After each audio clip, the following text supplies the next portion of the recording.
Greetings! Today we will learn how to shoot, edit and produce your own video content.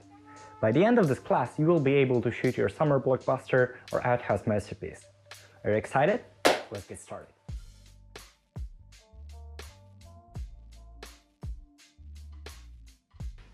Whatever you're filming, you will always need to add 3 things before you begin. Every movie needs a script, actors, and a certain set of physical assets to be shot. The script is the most basic of necessities in cinematography. Shooting a movie without it would be like trying to write a symphony without sheet music. Middle pedal, yeah. The script tells you what exactly will happen in every scene of the movie and how the pieces are going to fit together. You don't always need your script to be precise to the letter. You can write your script as just a loose sequence of scenes, or you can precisely outline every word spoken and every shot taken, sort of like I did for this video. The next step is acquiring a cast. In a major production, this would be a meticulous process that takes weeks or even months, and you don't have that sort of time, but you do need to be careful when choosing your actors. Decide what you need from your performers. Do you need them to have an interesting story to tell, or do you just want them to look natural in front of a camera? Would you prefer to choose delegates as actors, or could you just ask one of your fellow media team members to help? Whoever you decide to pick as cast members, make sure that they know exactly when they need to be available and what exactly you need from them. There's nothing more disruptive than cast members who don't know what you expect. Finally, you need to gather the necessary resources. This can mean anything from expensive video hardware to just a couple of balloons. But no matter how bare bones your project is, you always need access to a camera and a location. It's absolutely crucial that you secure all of your resources before shooting starts. Preferably make a list that goes along or is a part of your script and check things off as you go. Now that you know how important a script is, we're going to learn how to write one. We will create a script that encompasses all the most important information about your video so that you have everything on hand. But first, we must revisit the 3 good old questions. Before you even start writing a script, you must answer the important questions of what, why, and how. This will help you understand your project and maintain a sense of purpose as we move on.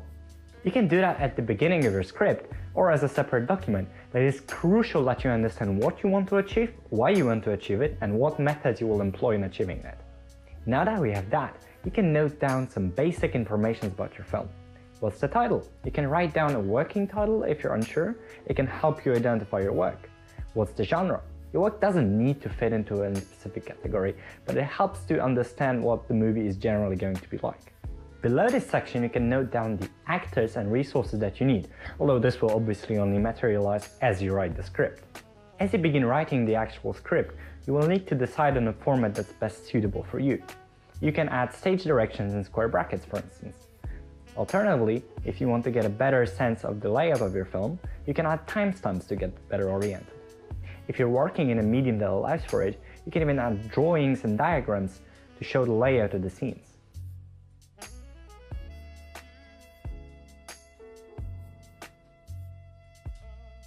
This part only applies to those of you who have chosen to create a story-driven film. We will quickly go over 5 basic principles and elements of storytelling. Every story needs a place to happen in. That's your setting. It encompasses the physical environment the story takes place in, but it's also the religious, economic, social, political, and geographical world that you have created for the purposes of your film. Remember that every element of your setting that differs from our real world needs to be established through exposition. Important to note here, cinematography values the rule of show, don't tell. That means that it's more interesting to establish exposition through dialogue, plot, or actions of your characters rather than through, say, narration or on-screen text. Once you have a setting, you can create your characters. Remember that characters need to be interesting and engaging. Give them some unique character traits that impact their actions and decisions.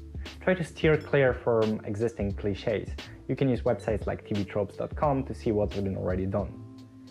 And if you want to make your story even more interesting, you can implement some character development. Make your characters learn something and change as people as the story goes on. The meat and bones of every story is a plot.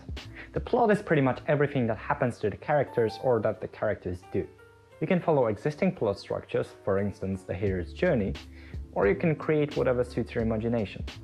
Just keep in mind that your story and your plot need to accomplish two things: keep the audience watching and convey a message. The last two elements are a duo: conflict and resolution. In order for your audience to feel suspense, to be invested in the fates of your characters must face some sort of a challenge. This can be accomplished in many different ways. The conflicts can occur between characters or between a character and some external factor like society or nature. Whatever your conflict is, it needs to reach a satisfying conclusion in the movie's climax. In other words, it must be resolved.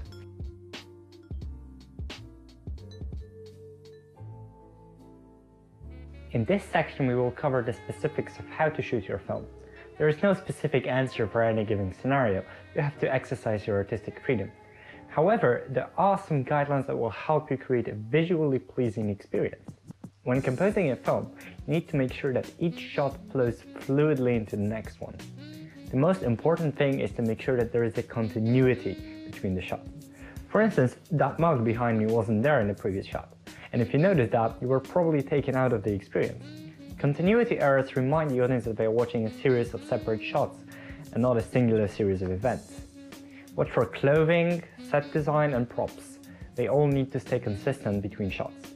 There are also a few additional techniques that will help you maintain a sense of visual unity between shots. If you're changing your framing, try to carry elements from the previous shot over. For instance, you might want to keep the viewer's focus in the same area so they won't have to shift your eyes. Or if you're using shot-reverse shot, you might want to keep the camera on the same side of the scene. This will make the audience view the whole sequence as a singular shot. As you frame your shots, remember what you learned about photography. You can use the same techniques such as rule of thirds or golden ratio to compose the frames in your film. Elements like lighting and exposure also carry over. Just remember that video is just a series of photographies displayed one after the other.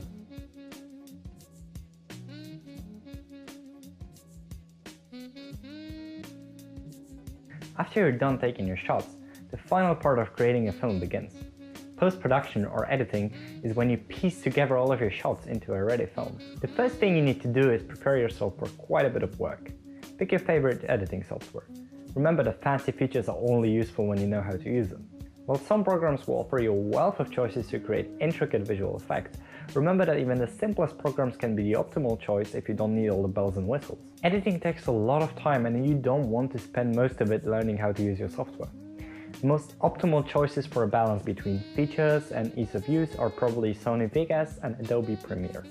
I recommend that you pick one and try to accustom yourself with the basic features before you start producing your film.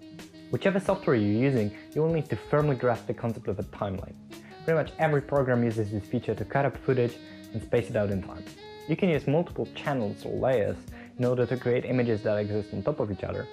And you can use audio layers to add music or voiceover to your video. This video is not long enough for me to delve into the more intricate aspects of video editing, but what I can recommend is that you reach out to the internet whenever you want to achieve a certain effect or outcome. YouTube offers an impressive collection of video tutorials for pretty much every major editing software out there, so I recommend that you go and use those. And remember that the most important part of this step is time management. Any element that you will want to introduce will take time. Splicing in even a few fancy tricks here and there may even double the time that it will take to edit your footage. During this time you will need to stay concentrated and focused.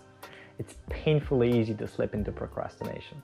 If your time schedule is really tight, remember to factor in about half an hour for rendering, depending on your hardware and the length of your film.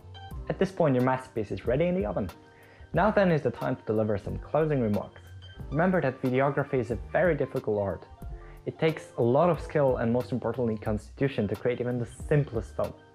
So when you're looking back at your past work, try to learn from your mistakes, but also to respect your accomplishment. And whatever you do, just go out there and create. Alright, did we get it? Woo! That's a wrap. Jesus, this took a long time.